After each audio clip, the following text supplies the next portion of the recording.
En una mansión imponente, un simple retrato escondía un secreto capaz de cambiarlo todo. Una frase dicha por casualidad hizo que el pasado despertara y revelara una verdad enterrada durante décadas.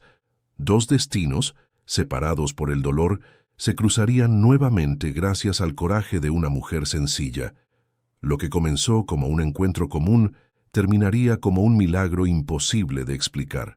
Antes de escuchar esta conmovedora historia sobre reencuentros, memorias perdidas y el poder del amor que resiste al tiempo, no olvides darle me gusta al video y suscribirte al canal para más relatos emocionantes. La mansión de los Montero se alzaba imponente en el barrio de Las Lomas de Chapultepec, en Ciudad de México, como un monumento a la riqueza y al poder. Con sus pilares neoclásicos y jardines impecables, la propiedad era el retrato perfecto del éxito de Eduardo Montero, uno de los empresarios más respetados del país. Aquella mañana de otoño, mientras las hojas secas danzaban por el jardín, Eduardo caminaba por los pasillos silenciosos de la mansión, observando los retratos de familia que adornaban las paredes. Su mirada siempre se detenía en uno de ellos, la fotografía de dos niños sonrientes sentados al piano. Los pasos de Eduardo resonaban en el suelo de mármol, rítmicos como los latidos de un corazón que nunca se curó completamente. A los 45 años, había conquistado todo lo que el dinero podía comprar: empresas prósperas, coches de lujo, viajes internacionales. Pero había un vacío que ninguna riqueza lograba llenar: la ausencia de Gustavo, su hermano menor, desaparecido a los 6 años de edad, durante un paseo en el parque. «Señor, ¿le gustaría que prepare su desayuno ahora?», preguntó doña Celeste, la ama de llaves que lo servía desde hacía más de 2 décadas. «Sí, por favor», respondió Eduardo sin apartar los ojos del retrato. «Y dígale a la nueva empleada que quiero conocerla. Empezó ayer, ¿no es así?». Doña Celeste asintió, ajustándose el delantal impecablemente blanco. «La María, señor. Empezó en la limpieza. Parece ser una buena muchacha, muy educada». Eduardo asintió distraídamente, volviendo a su oficina. Como todos los días desde hacía 25 años, se sentó al escritorio de palo de rosa y abrió el primer cajón, donde guardaba un pequeño barquito de madera, el último regalo que le había hecho a su hermano. «Mi campeón», susurró, pasando los dedos sobre la pequeña embarcación. El reloj marcaba las 9 cuando María entró en la oficina, tras llamar tímidamente a la puerta. Era una mujer de aproximadamente 35 años, cabello castaño recogido en un moño simple y ojos atentos que parecían cargar historias no contadas. «Buenos días, señor Montero. Soy María Olivar, la nueva empleada». Eduardo se levantó, extendiendo la mano en un saludo formal. «Bienvenida, María. Doña Celeste habló bien de usted. ¿De dónde viene?». «Nací en Puebla, señor, pero vine a Ciudad de México siendo niña. Pasé algunos años en un orfanato en Santa María la Ribera hasta que conseguí mi primer empleo a los 16. Eduardo sintió una punzada en el pecho al escuchar la palabra orfanato, como siempre sucedía. 25 años habían pasado, pero el dolor seguía fresco. «Espero que se sienta bien aquí», dijo, procurando mantener la compostura. María asintió y comenzó a limpiar las estanterías con cuidado. Sus ojos recorrían los libros caros, las estatuillas de bronce, los portarretratos de plata. Fue entonces cuando su mirada captó la fotografía de los dos niños al piano. Se detuvo, como si hubiera visto un fantasma. Eduardo percibió el cambio súbito en su semblante. «¿Algún problema, María?». Ella parecía hipnotizada por el retrato, los dedos temblando ligeramente mientras señalaba la imagen del niño más pequeño. «Este niño». Su voz era casi un susurro. «Yo conozco a este niño». El tiempo pareció congelarse. Eduardo sintió el cuerpo endurecerse. «¿Cómo que lo conoce?». «Este es mi hermano Gustavo. Él desapareció hace 25 años». María se volvió hacia Eduardo, los ojos llenos de lágrimas. «Señor, ese niño vivió conmigo en el orfanato hasta los 14 años», exclamó, señalando el retrato. «Estoy absolutamente segura. Él se llamaba Gabriel allí, pero siempre decía que no era su nombre verdadero». Eduardo sintió que las piernas le flaqueaban. En 25 años, nunca había recibido una pista tan concreta sobre el paradero de su hermano. Cientos de falsas esperanzas habían sido levantadas y derribadas a lo largo de los años, pero algo en la mirada de María era diferente. Había una convicción, una certeza que no podía ser fingida. «Por favor, siéntese». Eduardo indicó el sillón de cuero frente a su mesa. «Cuénteme todo, ¿cuándo, cómo era, de qué se acordaba?» María se sentó, aún temblorosa.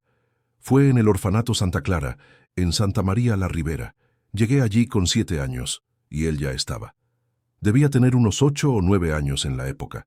Siempre fue reservado, diferente de los otros niños. Por la noche, tocaba el piano en el salón comunitario. Un piano viejo, desafinado, pero en sus manos parecía magia». Eduardo sintió un escalofrío. Gustavo había comenzado a aprender piano a los 4 años, mostrando un talento natural que encantaba a la familia. «¿Hablaba de su familia?», preguntó, intentando controlar la ansiedad en su voz.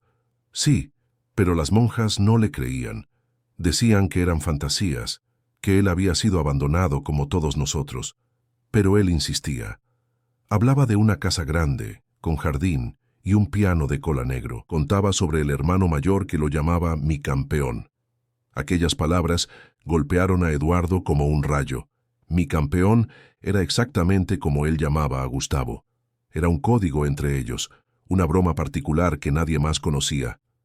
¿Él tenía alguna marca de nacimiento?», preguntó buscando una confirmación definitiva. María frunció el ceño, esforzándose por recordar. «Sí, una pequeña mancha en forma de media luna, detrás de la oreja derecha». Eduardo se llevó la mano a la boca, ahogando un sollozo. Era verdad. Gustavo tenía aquella marca, un detalle que nunca había sido divulgado en la prensa durante las búsquedas, por orientación de la policía. ¿Qué pasó con él después? ¿Dónde está ahora? La voz de Eduardo era urgente, casi desesperada.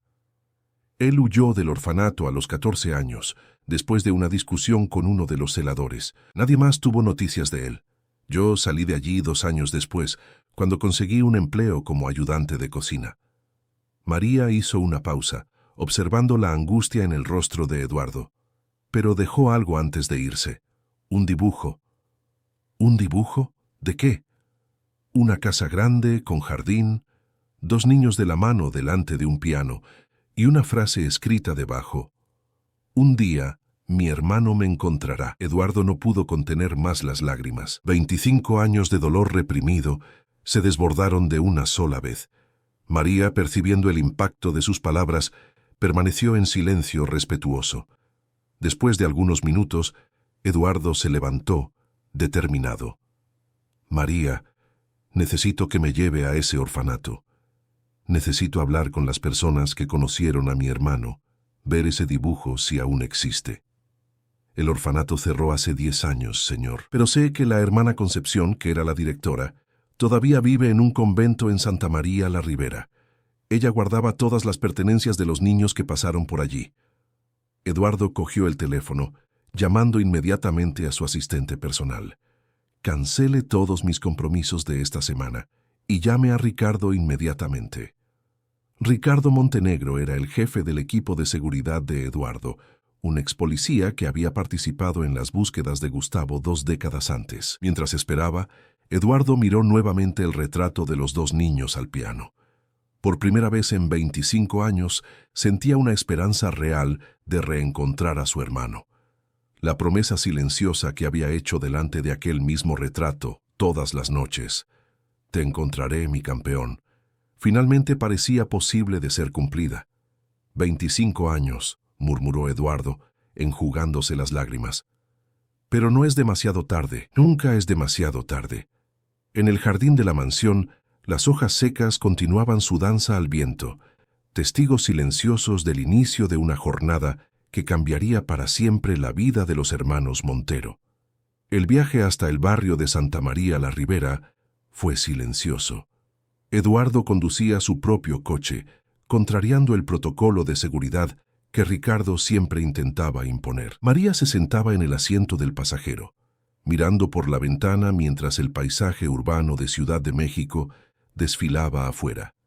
El contraste entre los rascacielos del centro financiero y las construcciones más sencillas de la zona norte reflejaba perfectamente la distancia entre el mundo lujoso de Eduardo y la realidad que su hermano posiblemente había vivido por tantos años.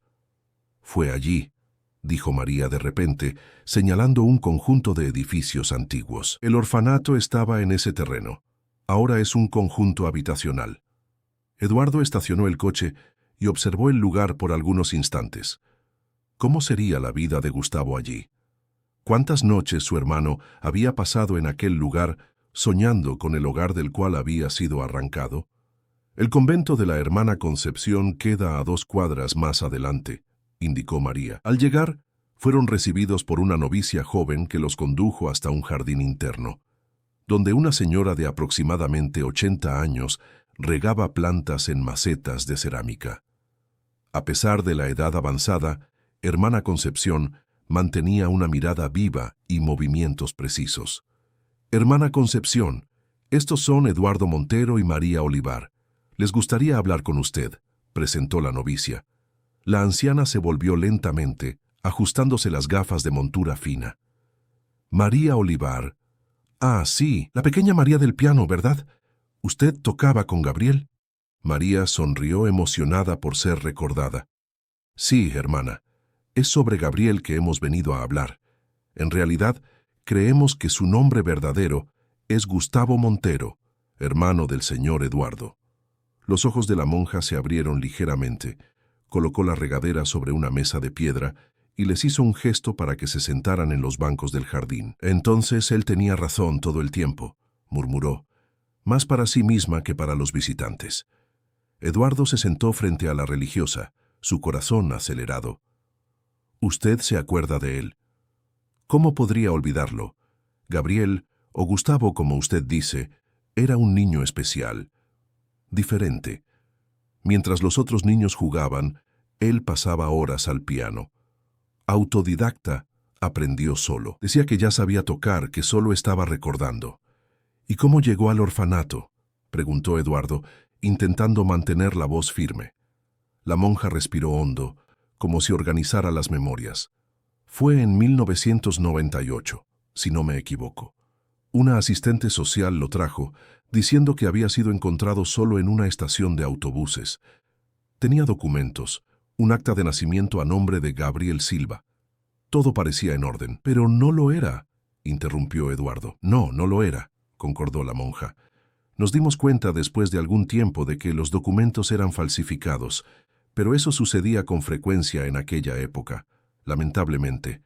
Notificamos a las autoridades, pero sin una identidad confirmada. Él continuó con nosotros como Gabriel». Eduardo sintió la sangre hervir en sus venas. Durante todos aquellos años, mientras su familia se despedazaba de dolor, Gustavo estaba a menos de 20 kilómetros de distancia, viviendo con otro nombre, otra identidad. «Él siempre habló sobre su familia verdadera», continuó la hermana. «Describía una casa grande, un jardín, un piano de cola. Hablaba del hermano que le había enseñado a tocar. Al principio, pensábamos que eran fantasías, un mecanismo para lidiar con el abandono. Es común entre niños huérfanos crear historias sobre sus orígenes. No eran fantasías», la voz de Eduardo estaba embargada. «Era la verdad». «Sí, ahora veo que sí». La monja ajustó nuevamente sus gafas.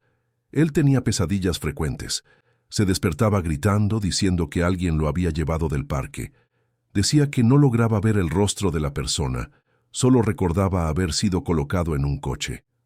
Eduardo cerró los ojos. La investigación policial había concluido que Gustavo había sido llevado del bosque de Chapultepec durante un paseo con la niñera, que se había distraído por algunos minutos.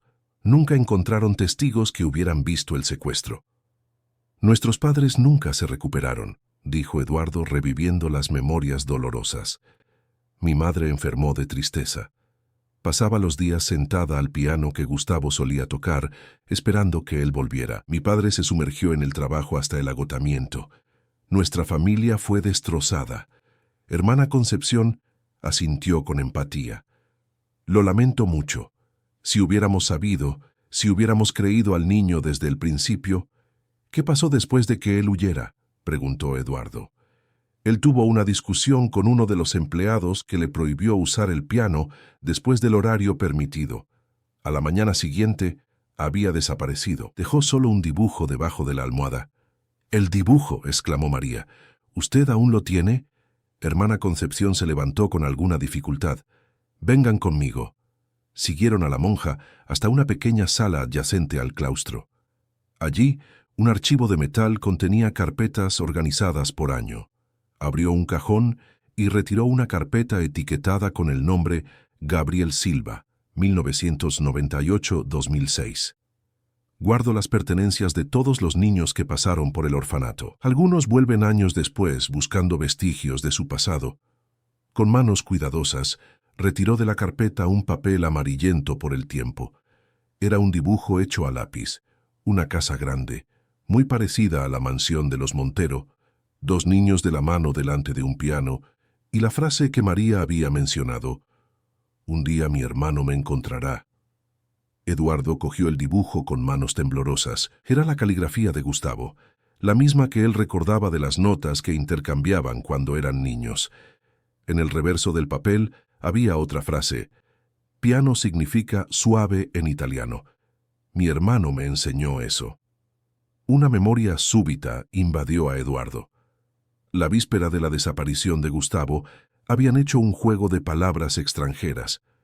Eduardo, entonces con 14 años, estaba aprendiendo italiano y le había enseñado a su hermano que piano significaba suave. «Es él», murmuró Eduardo sintiendo las lágrimas rodar por su rostro. «Es Gustavo». «Hay una cosa más», dijo la hermana Concepción, retirando de la carpeta una pequeña caja de madera. «Él dejó esto también». Dentro de la caja había un barquito de madera, idéntico al que Eduardo guardaba en su cajón. «Hice 2 barcos iguales», explicó él, con la voz entrecortada por la emoción. «Uno para cada uno de nosotros. Era nuestro secreto». María, que observaba la escena en silencio, se enjugó sus propias lágrimas. Él decía que el barco lo llevaría a casa un día. Eduardo apretó el pequeño barco entre los dedos, sintiéndose simultáneamente devastado y esperanzado. Durante años había imaginado los peores escenarios sobre el destino de su hermano. Ahora sabía que Gustavo había estado vivo todo ese tiempo, preservando las memorias, esperando ser encontrado. «¿Usted tiene alguna idea de a dónde pudo haber ido después de que huyó?», preguntó Eduardo a la religiosa. «No tenemos información concreta. Algunos años después, una de nuestras exinternas dijo haberlo visto en Coyoacán, en la feria de artesanías. Dijo que estaba pintando retratos. Siempre fue talentoso con el dibujo además de la música». Eduardo intercambió una mirada significativa con María. Era una pista, quizás la única que tendrían. «Hermana, ¿puedo llevar estas pertenencias?», preguntó indicando el dibujo y el barquito. «Claro, pertenecen a su familia, al fin y al cabo». Al salir del convento, Eduardo se sentía transformado. Por 25 años, había vivido con un fantasma, una ausencia que había moldeado toda su existencia. Ahora tenía pruebas concretas de que su hermano había estado tan cerca, luchando para mantener viva la memoria de su verdadera identidad. «¿Qué haremos ahora?», preguntó María mientras caminaban hasta el coche. «Vamos a encontrarlo», respondió Eduardo, con una determinación que no sentía desde hacía décadas. «Contrataré al mejor equipo de investigación privada del país. Buscaremos en Coyoacán, en todas las ferias de artesanías, en todas las galerías de arte. No me rendiré hasta encontrarlo». «Puedo ayudar», ofreció María. «Conviví con él por años. Tal vez yo pueda reconocerlo, incluso después de tanto tiempo». Eduardo miró a la mujer que por un azar del destino había traído de vuelta la esperanza a su vida. «Gracias, María. No se imagina lo que ha hecho por mí hoy». Mientras volvían a la mansión, Eduardo conducía con los ojos llenos de lágrimas, reviviendo memorias de su infancia con Gustavo. Recordó al hermanito corriendo por el jardín, las clases de piano, las historias que inventaban juntos antes de dormir. Recordó la promesa que se había hecho a sí mismo el día de la desaparición. «Te encontraré, mi campeón. No importa cuánto tiempo tarde». 25 años habían pasado, pero la promesa permanecía viva.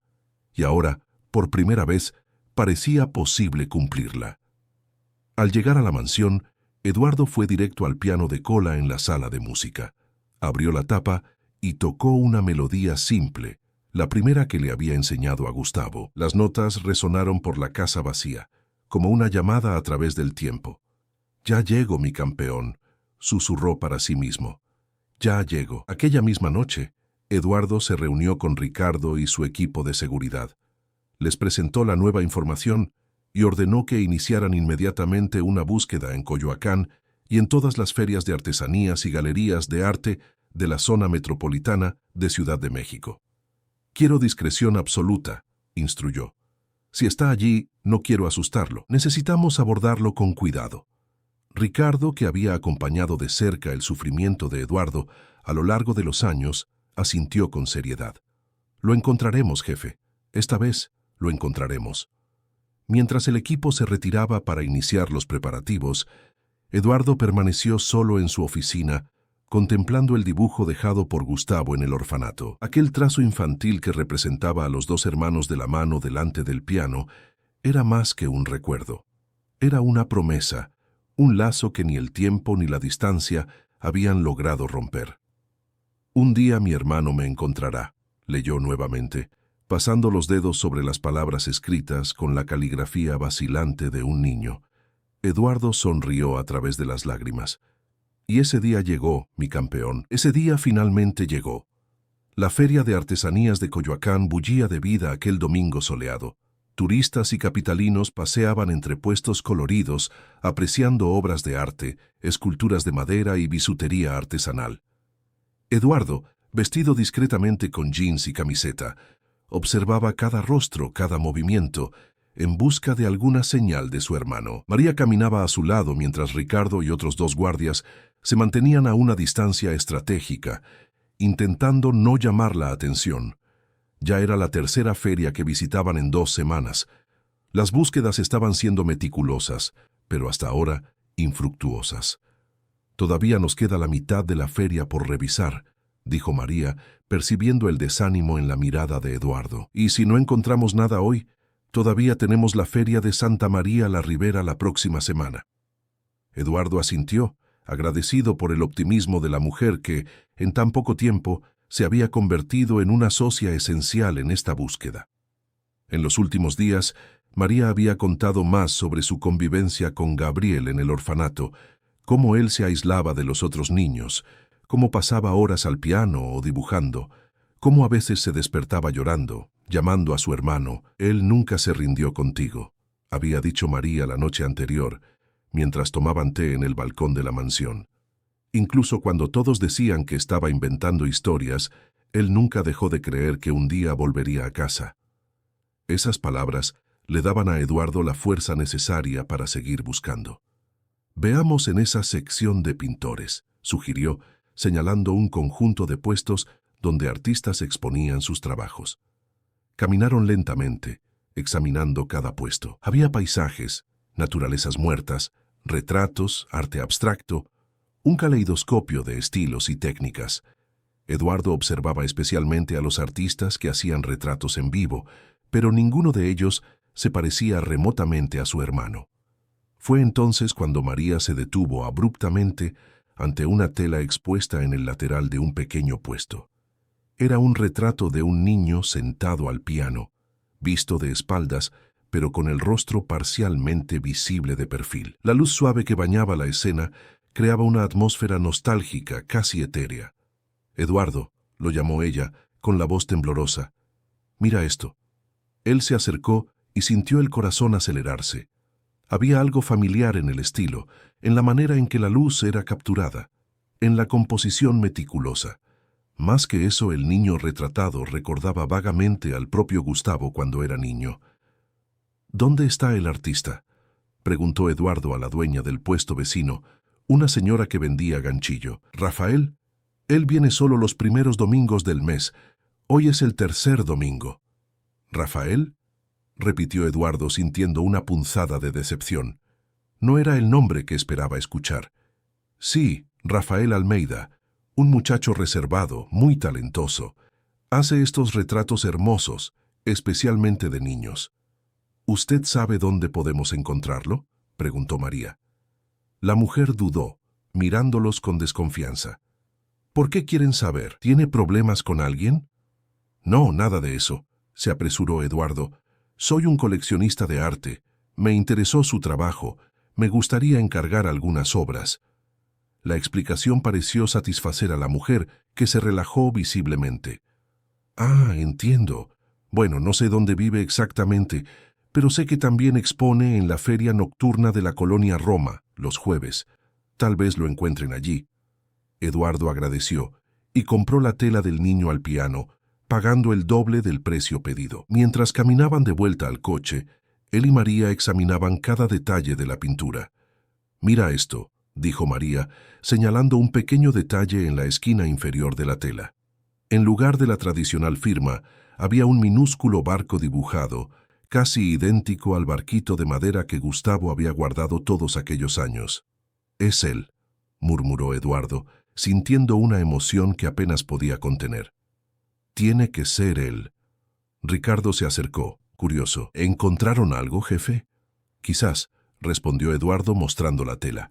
«Necesitamos ir a la feria nocturna de la colonia Roma el jueves, y quiero que usted descubra todo lo que pueda sobre un artista llamado Rafael Almeida antes de eso». En los días que siguieron, Eduardo apenas lograba concentrarse en sus negocios.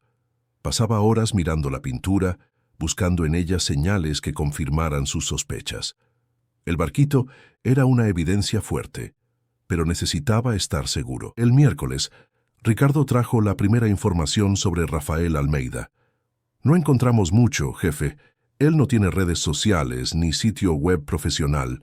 Solo conseguimos una dirección en la colonia Roma, registrada en la Asociación de Artesanos, y una foto de baja calidad de un catálogo de exposición de hace 3 años. Eduardo examinó la foto granulada. Mostraba a un hombre de aproximadamente 30 años, barba corta, rasgos que podrían o no ser similares a los de Gustavo. La imagen era de tan mala calidad que era imposible tener certeza. «Mañana lo sabremos», dijo Eduardo, devolviendo la foto a Ricardo. «Mañana finalmente lo sabremos». La feria nocturna de la colonia Roma era más pequeña y más íntima que la de Coyoacán. Ocupaba una plaza iluminada por lámparas coloridas colgadas entre los árboles, creando un ambiente acogedor.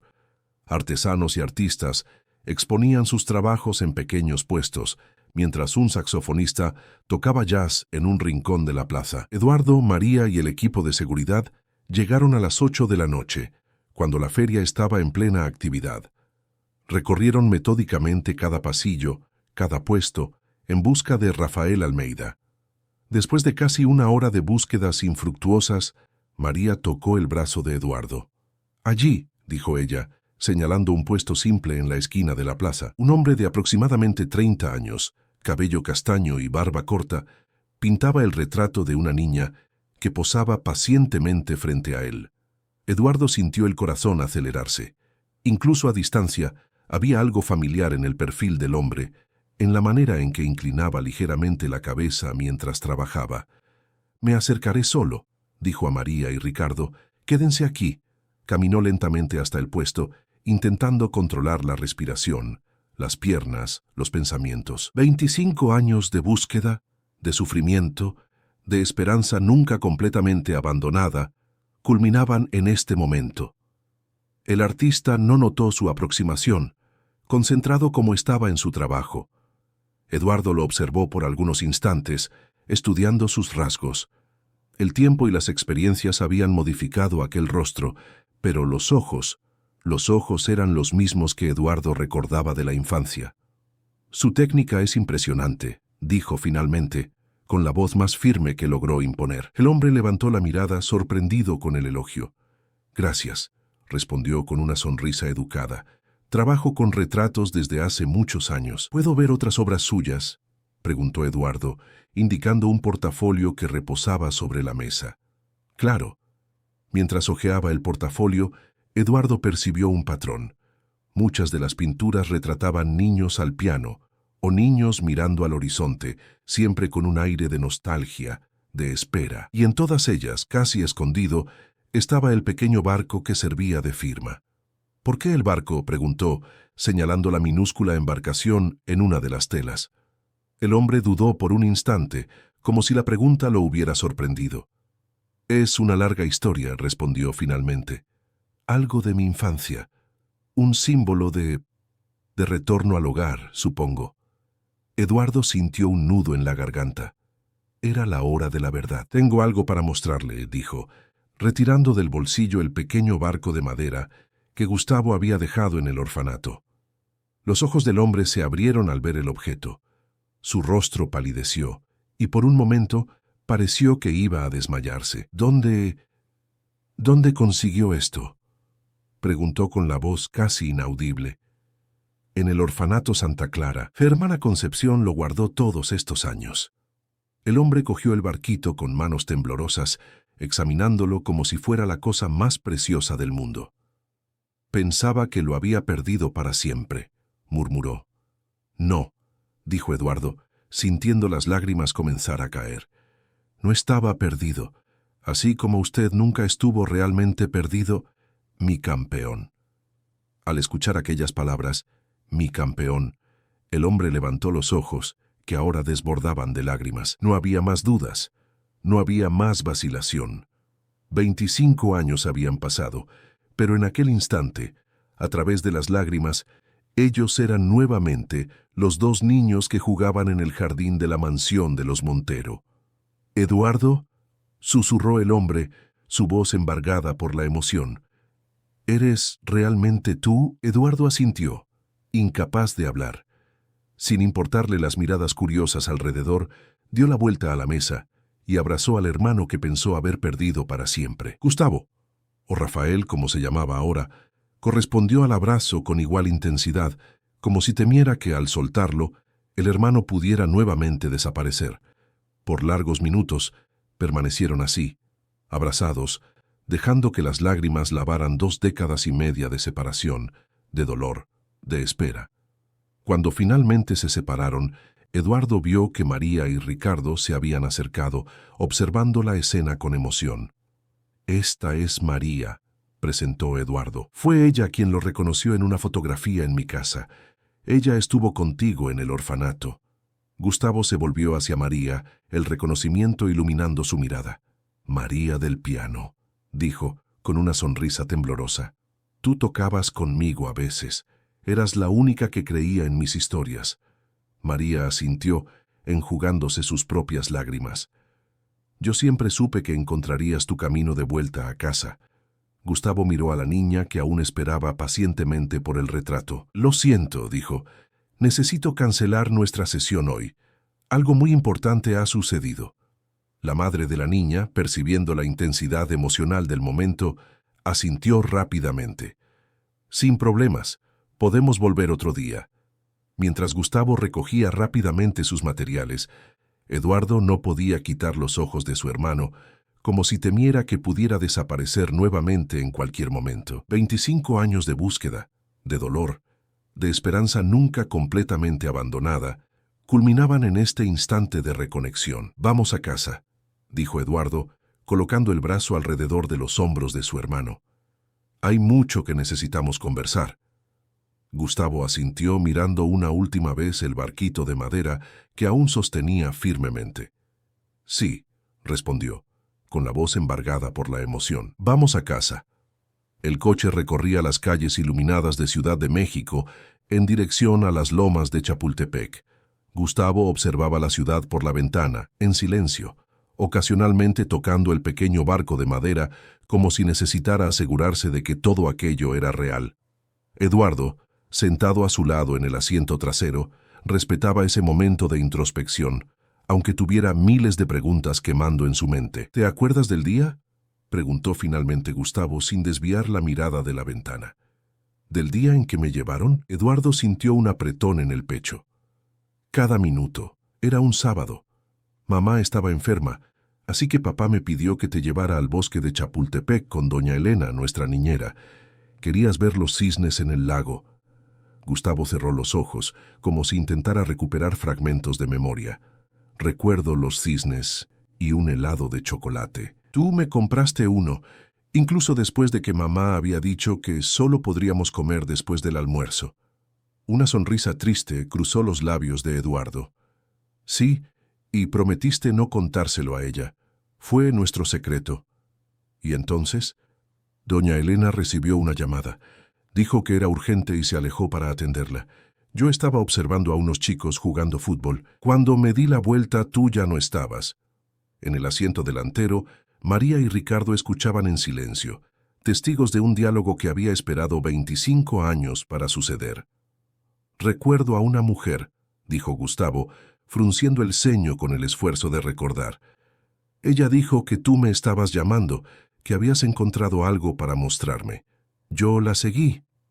¿Y después? Preguntó Eduardo casi sin respirar. Después se vuelve confuso. Recuerdo estar en un coche, llorar, llamándote. La mujer decía que todo estaba bien, que pronto estaríamos en casa, pero no fuimos a casa. Eduardo tragó saliva, sintiendo la culpa que había cargado por tantos años resurgir. Nunca debí haberte quitado los ojos de encima. ¿Nunca me perdoné por eso? Gustavo se volvió para mirarlo por primera vez desde que entraron en el coche. No fue tu culpa, Eduardo. Éramos niños. El coche se detuvo frente a la mansión de los Montero. Gustavo contempló la imponente edificación con una mezcla de familiaridad y extrañeza. ¿Todavía tenemos el mismo piano?, preguntó mientras caminaban por el jardín hacia la entrada. Sí, respondió Eduardo. Mamá nunca permitió que nos desprendiéramos de él. Decía que volverías a tocarlo un día. Al entrar en la casa, doña Celeste salió a recibirlos y se quedó boquiabierta al ver a Gustavo. A pesar de los años pasados, la semejanza con el niño desaparecido era innegable. «Dios mío», murmuró la ama de llaves llevándose las manos al rostro. «Es el niño Gustavo». Gustavo sonrió, incierto. «Hola, doña Celeste. Usted no ha cambiado nada». La ama de llaves corrió a abrazarlo, sollozando de alegría. Mi niño ha vuelto». Eduardo observaba la escena, emocionado. Era solo el comienzo de los reencuentros, de las reconexiones, de la reconstrucción de una vida interrumpida. «Vamos a la sala de música», sugirió después de que doña Celeste finalmente soltara a Gustavo. «Hay tanto que conversar». La sala de música permanecía prácticamente idéntica a 25 años atrás. El piano de cola negro ocupaba el centro, iluminado por una lámpara de pie que creaba un círculo dorado sobre el instrumento. En las paredes, fotografías de la familia en momentos felices, incluyendo varias de Eduardo y Gustavo juntos, tocando piano, jugando en el jardín, posando en ocasiones especiales. Gustavo se acercó lentamente al piano, como quien se acerca a un altar. Pasó los dedos delicadamente sobre las teclas sin presionarlas. «Todavía me acuerdo», dijo, bajito. «Todavía me acuerdo de todo». Se sentó en el banco y tras un momento de vacilación comenzó a tocar. Era una melodía simple, la misma que Eduardo le había enseñado cuando él tenía apenas 4 años. Los dedos se movían con fluidez, como si nunca hubieran dejado de tocar aquel piano específico. Eduardo se sentó a su lado y juntos, sin intercambiar una palabra, completaron la melodía en un dúo improvisado que parecía reatar un hilo musical interrumpido décadas antes. Cuando la música cesó, el silencio que siguió estaba cargado de emoción. María y Ricardo se habían retirado discretamente, dejando a los hermanos a solas con sus memorias. «¿Qué pasó después de que te llevaron del parque?», preguntó Eduardo, finalmente dando voz a la pregunta que lo había atormentado por tantos años. Gustavo respiró hondo, organizando los recuerdos fragmentados. «La mujer que me llevó, ella no era mala persona. Al menos, no creo que lo fuera. Dijo que había personas que no podían tener hijos y necesitaban un niño como yo. Me llevaron a una casa en el interior, en un pueblo pequeño. Pasé algunos meses allí con una pareja. Eran amables, pero yo lloraba todas las noches, llamándote a ti y a nuestros padres». Eduardo escuchaba atentamente, sintiendo cada palabra como una pequeña puñalada. «Entonces hubo un accidente», continuó Gustavo. «El coche en que estábamos volcó en una carretera rural. El hombre no resistió. La mujer quedó gravemente herida. Yo solo tuve algunos rasguños, pero perdí parte de mi memoria. Recordaba fragmentos, la casa grande, el piano, tú llamándome mi campeón, pero no lograba juntar las piezas. ¿Cómo terminaste en el orfanato? Cuando desperté en el hospital, había una asistente social. La mujer que me había adoptado estaba inconsciente. No había documentos, nada que comprobara quién era yo. La asistente social me llevó al orfanato, diciendo que sería temporal hasta que descubrieran mi identidad. Se creó una nueva acta para mí, con el nombre de Gabriel Silva. Eduardo negó con la cabeza, incrédulo. Todo este tiempo estabas tan cerca. Si al menos hubiéramos buscado en los orfanatos. La policía buscó, dijo Gustavo gentilmente. Recuerdo a policías visitando el orfanato varias veces, pero yo no sabía mi nombre completo, ni la dirección. Solo tenía recuerdos fragmentados que parecían fantasías para los adultos. ¿Y después, cuando huiste del orfanato? Gustavo sonrió tristemente. Viví en las calles por un tiempo. Dibujaba retratos en el Zócalo para conseguir algunos pesos. Un día, un pintor anciano me vio dibujando y me ofreció refugio. Casiano, un hombre extraordinario. Me enseñó técnicas, me incentivó a estudiar. Fue como un padre para mí durante 10 años. ¿Dónde está ahora? Me gustaría agradecerle personalmente. Gustavo bajó la mirada. Él ya no está entre nosotros. Falleció hace 5 años. Me dejó su pequeño taller en la colonia Roma, donde vivo hasta hoy. Eduardo asintió, comprensivo. ¿Y nunca intentaste encontrarnos? Lo intenté, respondió Gustavo. Cuando tenía unos 20 años, comencé a recuperar más recuerdos. Casiano me incentivó a buscar a mi familia verdadera. Buscamos en periódicos antiguos. Fuimos a comisarías, pero sin un nombre completo, sin una dirección precisa. Era como buscar una aguja en un pajar. Te buscamos durante años, dijo Eduardo, la voz embargada. Nunca nos rendimos completamente, pero con el tiempo las búsquedas oficiales cesaron. La policía creía que ya no estabas, que no te encontraríamos con vida. Gustavo tocó el brazo de su hermano, reconfortándolo. Lo importante es que nos encontramos ahora. Nuestros padres, comenzó Eduardo vacilante. Lo sé, interrumpió Gustavo suavemente. Ellos ya no están aquí, ¿verdad? Eduardo negó con la cabeza. Mamá enfermó tras tu desaparición. Nunca se recuperó totalmente. Falleció cuando yo tenía 28 años.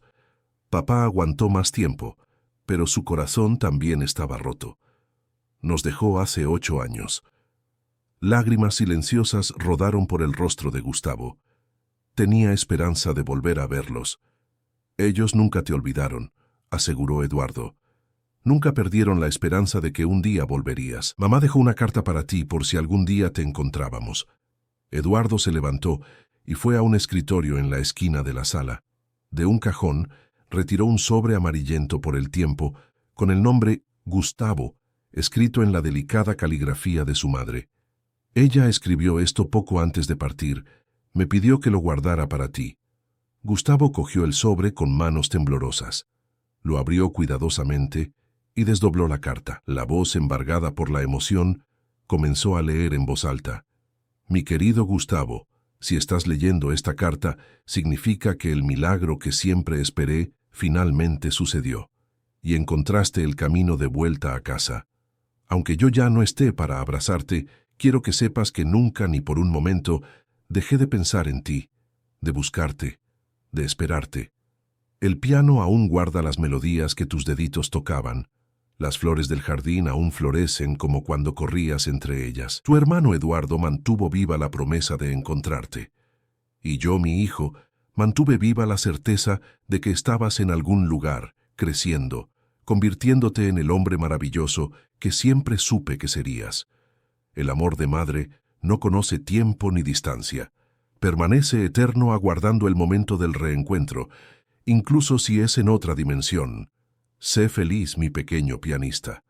Toca las melodías que el tiempo intentó silenciar, y que sepas que, donde quiera que esté, estoy escuchando y aplaudiendo cada nota. Con todo mi amor para siempre, tu madre. Cuando terminó de leer, Gustavo se dejó llorar abiertamente. Eduardo lo abrazó, y por largos minutos permanecieron así, compartiendo el dolor de la pérdida y la alegría del reencuentro. ¿Y ahora?, preguntó Gustavo finalmente, enjugándose las lágrimas. ¿Qué sucede ahora? Eduardo sonrió, una sonrisa genuina que iluminaba sus ojos por primera vez en muchos años. Ahora, mi campeón, empezamos de nuevo. Vuelves a casa. Recuperamos el tiempo perdido. Construimos nuevas memorias. Gustavo miró alrededor de la sala de música, al piano, a las fotografías en las paredes, al hermano a su lado. 25 años de separación, de vida construida lejos de allí, de identidad forjada en las adversidades. Yo tengo una vida en la colonia Roma, dijo con calma. Mi taller, mis amigos, mi arte. Eduardo asintió, comprensivo. No estoy pidiendo que abandones todo. Estoy pidiendo solo que me permitas formar parte de tu vida nuevamente. Que me des la oportunidad de conocer al hombre en que se convirtió mi hermanito. Gustavo sonrió, sintiendo un peso enorme dejar sus hombros. Durante toda su vida, había cargado el fardo de ser alguien incompleto, alguien con un pasado fragmentado, con recuerdos que parecían más sueños que realidad. Ahora, finalmente, las piezas encajaban. Me encantaría eso, respondió con sinceridad.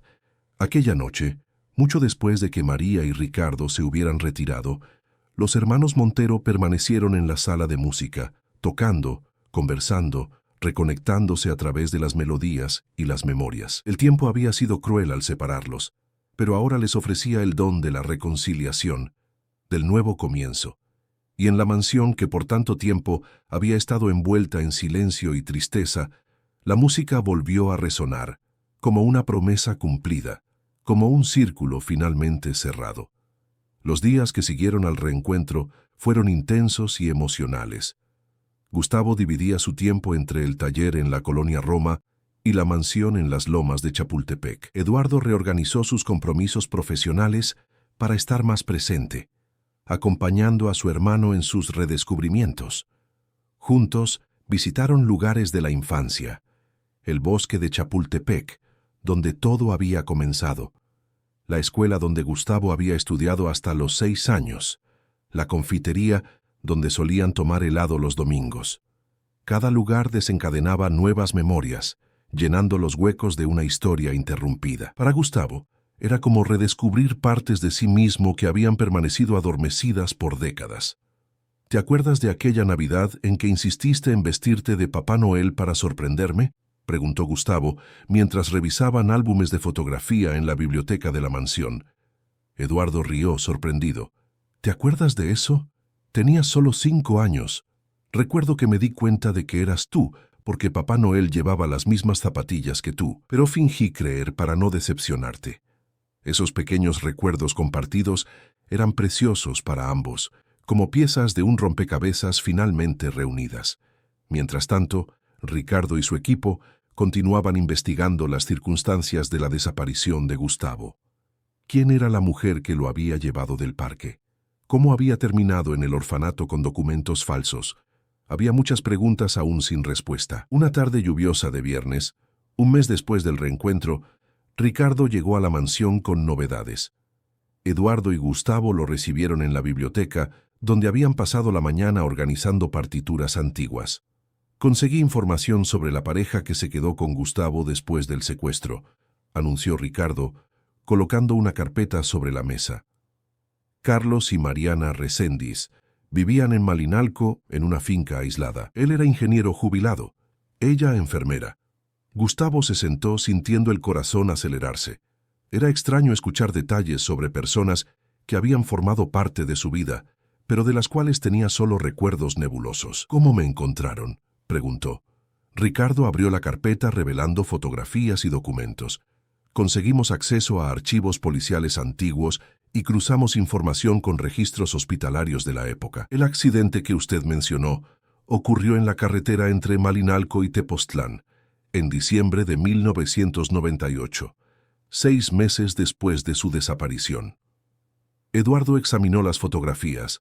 Una pareja de mediana edad, sonriendo a la cámara frente a una casa de campo, un coche volcado al borde de una carretera, un recorte de periódico noticiando el accidente. ¿Ellos tenían hijos?, preguntó Eduardo. No, respondió Ricardo. Aparentemente intentaron adoptar legalmente por años, sin éxito. Carlos tenía un problema cardíaco que le impedía pasar las evaluaciones para adopción. Entonces recurrieron al mercado negro, concluyó Eduardo, sintiendo una mezcla de rabia y pena. No exactamente, corrigió Ricardo. Por lo que descubrimos, ellos fueron engañados. Creían estar participando de una adopción internacional legal, intermediada por una supuesta asistente social, llamada Vera Lucía Meneses. Gustavo frunció el ceño. Vera, recuerdo ese nombre, era la mujer que me llevó del parque. Exacto. Vera trabajaba para una red de tráfico de niños que actuaba en Ciudad de México en la década de los 90. Abordaba niños en parques y centros comerciales. Los llevaba a una casa en Santa María la Ribera, donde los mantenía hasta encontrar compradores. «¿Compradores?», repitió Eduardo, asqueado con el término. Parejas desesperadas que no lograban adoptar por los medios legales. Vera forjaba documentos, creaba historias. En el caso de los Reséndiz, dijo que usted era hijo de una inmigrante boliviana que había fallecido y no tenía otros parientes en México. Gustavo se levantó, perturbado, y caminó hasta la ventana. La lluvia caía intensamente afuera, reflejando su turbulencia interior. ¿Ellos sabían que yo había sido secuestrado? Creemos que no, respondió Ricardo. Cuando sucedió el accidente y usted fue llevado al hospital, Mariana estaba inconsciente. Carlos no resistió. Usted no tenía documentos, solo el nombre que ellos le llamaban Gabriel. Las autoridades asumieron que usted era hijo de ellos, y cuando Mariana recobró la conciencia semanas después, el sistema ya lo había encaminado al orfanato. ¿Y qué pasó con Mariana?, sí, preguntó Eduardo. Estuvo internada por meses. Cuando recibió el alta, fue informada de que Gabriel estaba en un orfanato. Intentó recuperarlo, pero sin documentos que comprobaran la maternidad, y con la salud fragilizada, no lo consiguió. Ella está viva. La voz de Gustavo temblaba ligeramente. Ricardo asintió. Vive en un asilo en Tepoztlán. Tiene 78 años hoy. Un silencio pesado se instaló en la biblioteca. Eduardo observaba a su hermano, intentando imaginar la confusión de sentimientos que él debía estar experimentando. «Quiero verla», dijo finalmente Gustavo. «Necesito entender lo que sucedió, escuchar su versión». Eduardo dudó. «¿Estás seguro? Puede ser doloroso». «Sí. No se trata de perdón o venganza. Se trata de comprender, de cerrar un ciclo». Eduardo asintió, respetando la decisión de su hermano. «¿Y qué hay de esa tal Vera, la mujer que te secuestró?» Ricardo cerró la carpeta. «Desapareció hace más de 20 años. Creemos que se fue del país cuando la policía comenzó a desmantelar la red de tráfico. Estamos rastreándola, pero no será fácil encontrarla». «Siga buscando», instruyó Eduardo. «Quiero justicia». A la mañana siguiente, Eduardo, Gustavo y María partieron hacia Tepoztlán. El asilo San Vicente de Paúl era una construcción antigua, pero bien conservada, con amplios jardines donde ancianos paseaban bajo la supervisión de cuidadores. La directora, una mujer de mediana edad llamada Regina, los recibió en su oficina. «Doña Mariana está con nosotros desde hace 6 años», explicó, mientras los conducía por los pasillos del asilo. «Es una señora reservada, pero muy lúcida para su edad. Pasa la mayor parte del tiempo en el jardín, pintando». «¿Pintando?», repitió Gustavo sorprendido. «Sí, paisajes principalmente. Dice que aprendió con el hijo que perdió». Eduardo y Gustavo intercambiaron una mirada significativa. Encontraron a Mariana Reséndiz sentada en un banco del jardín, delante de un caballete. Era una señora frágil, cabellos blancos recogidos en un moño, ojos azules aún vivos detrás de gafas de montura antigua. Pintaba un paisaje sereno, un lago con cisnes, árboles al fondo. «Doña Mariana», llamó Regina suavemente, «estos señores quisieran conversar con usted. Es sobre Gabriel». La mano de la anciana tembló, dejando caer el pincel. Se volvió lentamente, los ojos muy abiertos fijos en Gustavo. «¿Gabriel?», susurró, la voz casi inaudible. Gustavo dio un paso adelante, sintiendo el corazón acelerarse. «Hola, doña Mariana». La anciana llevó sus manos temblorosas al rostro de Gustavo, tocándolo como si quisiera asegurarse de que era real. «Dios mío, eres tú mismo», Mi niño. Gustavo permitió el toque, sintiendo una extraña conexión con aquella mujer que por un breve período había sido su madre postiza. ¿Le importa si conversamos?, preguntó gentilmente. Mariana asintió, aún atónita. Regina trajo más sillas y todos se sentaron. Eduardo y María se mantuvieron ligeramente apartados, dando espacio para el diálogo. «Te busqué durante años», comenzó Mariana, su voz temblorosa de emoción. «Cuando desperté en el hospital y dijeron que Carlos había partido y que tú habías sido llevado a un orfanato, fue como si el mundo hubiera terminado de nuevo». «¿Usted sabía?», preguntó Gustavo directamente. «¿Sabía que yo había sido secuestrado?». Mariana bajó los ojos y por un momento pareció que no respondería. Cuando finalmente habló, su voz estaba cargada de culpa. «Al principio, no. Vera nos dijo que usted era hijo de una inmigrante fallecida, que todo estaba legalizado. Pagamos una cantidad considerable por el proceso de adopción.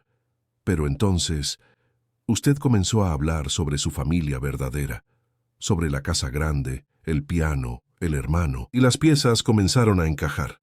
¿Y por qué no me devolvieron?». La voz de Gustavo temblaba con una rabia contenida. «Lo intentamos», respondió Mariana, lágrimas rodando por su rostro arrugado. «Carlos contactó a Vera, exigiendo que dijera la verdad, que nos ayudara a encontrar a su familia real. Pero ella desapareció. No sabíamos su nombre verdadero, ni dónde vivía. Y entonces... Carlos tuvo miedo. Miedo de ser acusado de secuestro, de ir a la cárcel. Decidimos que después de Navidad iríamos a la policía, lo contaríamos todo. Pero antes de que pudiéramos hacerlo, hubo el accidente. Eduardo, que hasta entonces solo escuchaba, intervino. «¿Usted tiene alguna idea de cómo encontrar a esa Vera?». Mariana negó con la cabeza. «Nunca más la vi, pero guardé algo que quizás pueda ayudar». Con manos temblorosas, retiró de su bolso una fotografía antigua. En ella, Vera posaba al lado de la pareja y de un Gustavo de 6 años, todos sonriendo frente a la finca en Malinalco. «Era nuestra asistente social», explicó Mariana. «La única foto que tengo de ella». Eduardo examinó la imagen atentamente. La mujer en la foto era joven, quizás 30 años en la época, cabello oscuro, ojos almendrados, una sonrisa que ahora parecía siniestra en retrospectiva. «¿Puedo quedarme con esto?», preguntó. «Puede ser útil en las investigaciones». Mariana asintió. «Claro. Esperé tanto por este momento, recé para tener la oportunidad de pedir perdón antes de partir de este mundo». Gustavo observó a aquella mujer anciana y frágil, una sombra de la persona que había conocido brevemente en la infancia. La rabia que había sentido inicialmente daba lugar a una extraña compasión. «Carlos, y usted... Ustedes fueron amables conmigo», reconoció. «Recuerdo eso». Mariana sonrió tristemente. «Usted era un niño especial, tan talentoso, tan sensible. Carlos le enseñó a pintar. Pasaban horas en el patio con las telas y los pinceles. Fue la época más feliz de nuestras vidas, a pesar de las circunstancias». Gustavo asintió, recordando fragmentos de aquel periodo. Tardes pintando en el patio, el olor a pintura al óleo, las manos pacientes del hombre mayor guiando las suyas. «Fue Carlos quien me introdujo al arte», reconoció. «Me convertí en artista por él». Lágrimas de alegría brillaron en los ojos de Mariana. «Él estaría tan orgulloso de ver al hombre en que te has convertido». Antes de despedirse, Gustavo hizo una última pregunta. «¿Por qué pintaba cisnes hoy?». Mariana sonrió. «Usted siempre hablaba de ellos. Decía que su último paseo feliz había sido para ver cisnes en un lago. Comencé a pintarlos después de que lo perdimos, como una forma de mantener viva la memoria del niño que por tan poco tiempo fue nuestro hijo». En el camino de regreso a Ciudad de México, Gustavo permaneció en silencio, procesando todo lo que había descubierto. Eduardo respetó ese momento de introspección, manteniendo una mano reconfortante sobre el hombro de su hermano. «¿Cómo te sientes?», preguntó finalmente, cuando ya avistaban los primeros rascacielos de la capital. Gustavo suspiró profundamente, como si acabara de completar un rompecabezas que pasé la vida entera intentando armar. Hay piezas dolorosas, piezas bonitas, piezas que nunca imaginé que existieran. pero ahora, al menos, logro ver la imagen completa. Eduardo sonrió comprensivo. ¿Y qué ves en esa imagen? Veo que, a pesar de todo lo que sucedió, tuve suerte. Podría haber tenido un destino mucho peor. Fui criado por personas que, incluso en medio de errores terribles, me amaron. Tuve a Casiano, que me enseñó tanto. Tuve a María, que guardó mi historia, y ahora te tengo de vuelta. Aquella noche, al regresar a la mansión, encontraron a Ricardo esperando con noticias. Usando la fotografía proporcionada por Mariana, él había logrado identificar a Vera Lucía Meneses. Su nombre verdadero era Beatriz Fuentes, y ella había dejado México en 2001, estableciéndose en Portugal con un nuevo nombre. ¿Ella está viva?, preguntó Eduardo. Sí, confirmó Ricardo. Vive en Lisboa. Abrió una agencia de adopción internacional, aparentemente legítima esta vez. Eduardo sintió la sangre hervir. La demandaré. Me aseguraré de que pague por todo lo que hizo. Gustavo, que observaba la puesta de sol por la ventana de la biblioteca, se volvió hacia su hermano. ¿Para qué, Eduardo? ¿Qué cambiaría eso? Es cuestión de justicia, Gustavo. Ella destruyó nuestra familia. Gustavo caminó hasta su hermano, colocando las manos sobre sus hombros. Nuestra familia se está reconstruyendo ahora. Procesos, tribunales, toda la exposición mediática que eso traería, solo reabriría heridas. No es eso lo que yo quiero. Eduardo suspiró, frustrado. ¿Entonces qué quieres? Gustavo sonrió suavemente. Quiero seguir adelante. Quiero usar nuestra historia para algo positivo. Tantos niños desaparecen todos los días. Algunos nunca son encontrados. Quizás podamos ayudarlos, a los niños y a las familias. Eduardo observó a su hermano con admiración.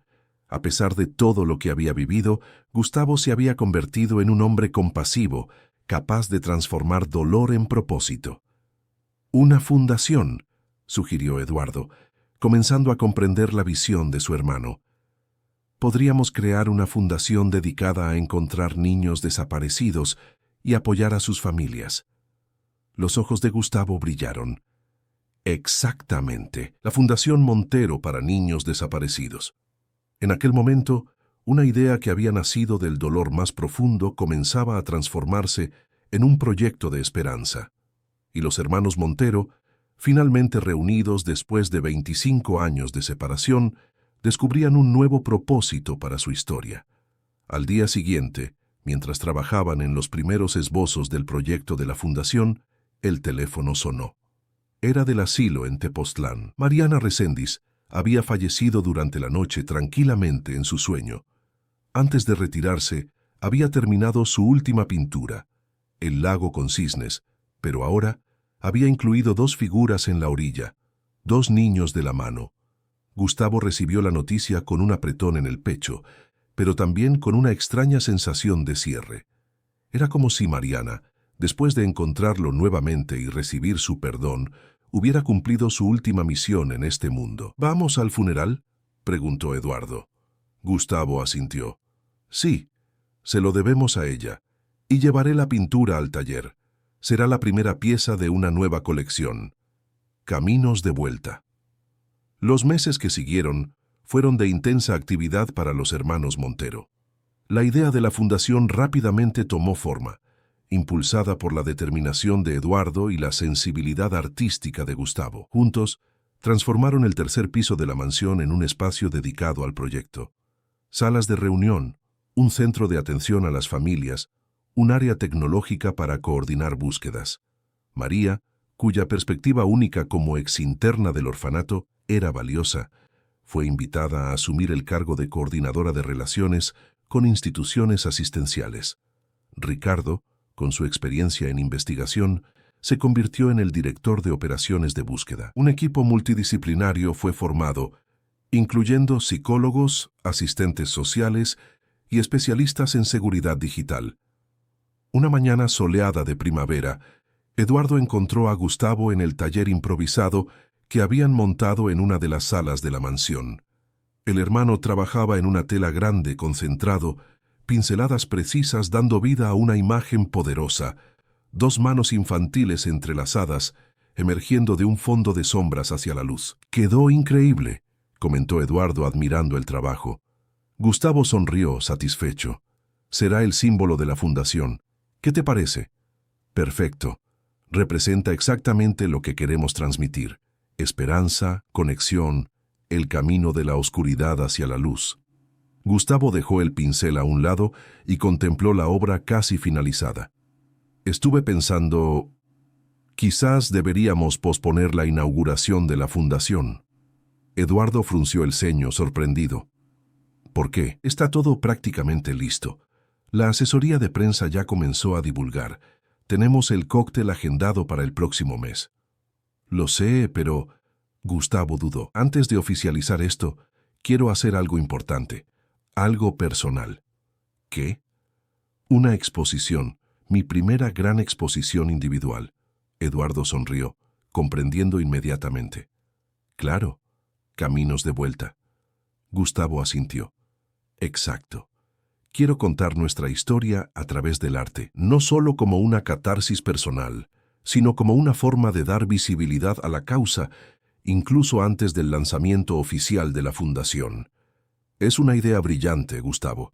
Podemos usar el salón principal de Montero Empresas para la exposición. Hay espacio suficiente y la ubicación en el centro es perfecta. No, respondió Gustavo sorprendiendo a su hermano. Agradezco la oferta, pero quiero hacerlo en mi espacio, en mi territorio.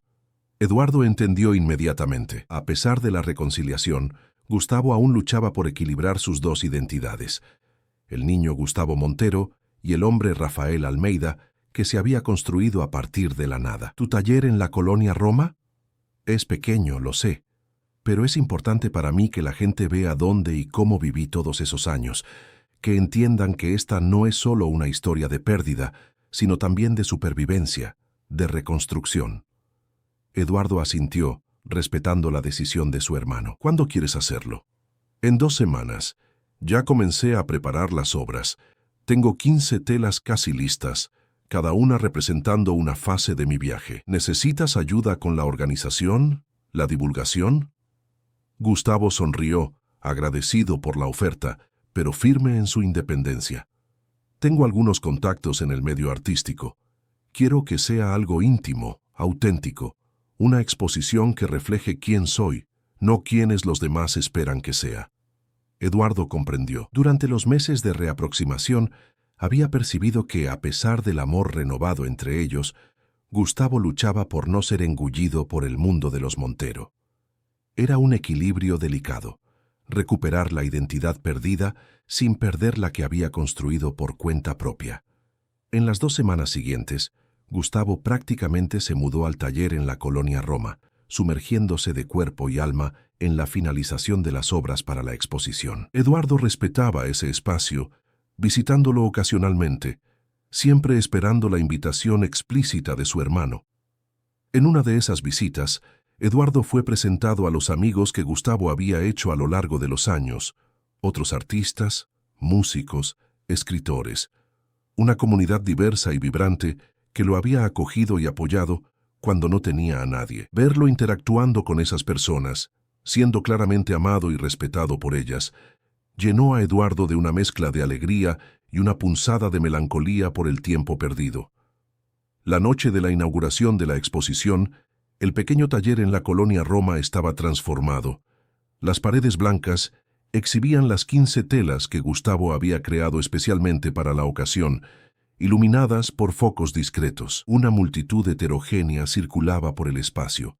Artistas locales, críticos de arte, periodistas y amigos cercanos de ambos hermanos. Eduardo llegó temprano, acompañado por María, Ricardo y Doña Celeste, quien había insistido en estar presente en este momento tan significativo. En el centro del taller, un piano vertical antiguo había sido posicionado, un regalo sorpresa de Eduardo para su hermano. Gustavo recibió a los invitados con una mezcla de nerviosismo y orgullo. Vestía una camisa azul marino simple, jeans y zapatillas, un look que contrastaba con los elegantes trajes de muchos presentes, incluyendo Eduardo. Era un símbolo más de la vida que había elegido, de la identidad que había forjado lejos del lujo de los Montero. Señoras y señores, comenzó Gustavo, cuando el espacio estaba completamente lleno. Agradezco la presencia de todos en esta noche tan especial. Caminos de Vuelta no es solo una exposición de arte. Es la narrativa visual de una jornada personal que, por increíble que parezca, tuvo un final feliz. Miradas curiosas se volvieron hacia él, muchos aún no familiarizados con la historia completa. A los 6 años fui separado de mi familia en circunstancias traumáticas. Crecí con otro nombre, otra identidad. Construí una vida entera sin saber exactamente quién era o de dónde venía. Hace pocos meses, el destino, en la forma de una mujer extraordinaria llamada María, me reconectó con mi hermano Eduardo y con mi pasado. Murmullos de sorpresa y conmoción recorrieron al público. Eduardo, parado al lado de María, sintió que sus ojos se humedecían. Esta exposición es una celebración de todos los caminos que recorrí para volver a casa, continuó Gustavo. Es también un preludio para algo más grande que estamos construyendo, la Fundación Montero para Niños Desaparecidos, que será oficialmente inaugurada el próximo mes. Aplausos entusiastas interrumpieron su discurso. Cuando el silencio regresó, Gustavo hizo un gesto abarcador indicando las telas expuestas.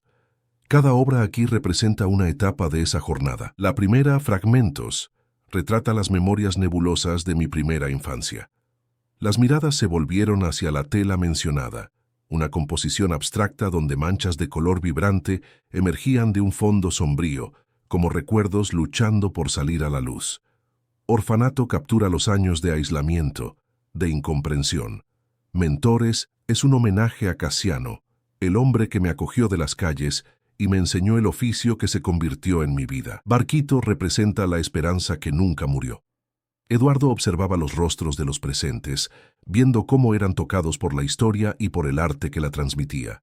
Críticos de arte tomaban notas, fotógrafos registraban cada tela, periodistas grababan discretamente el discurso. La pieza central de esta exposición es Reencuentro, continuó Gustavo, indicando la mayor de las telas, posicionada en la pared principal. Era una obra impresionante. 2 rostros masculinos, uno joven y uno maduro, emergiendo de fondos distintos para encontrarse en el centro de la tela, los contornos fundiéndose, los colores armonizándose. Y ahora, dijo Gustavo, caminando hasta el piano, me gustaría complementar las imágenes con música.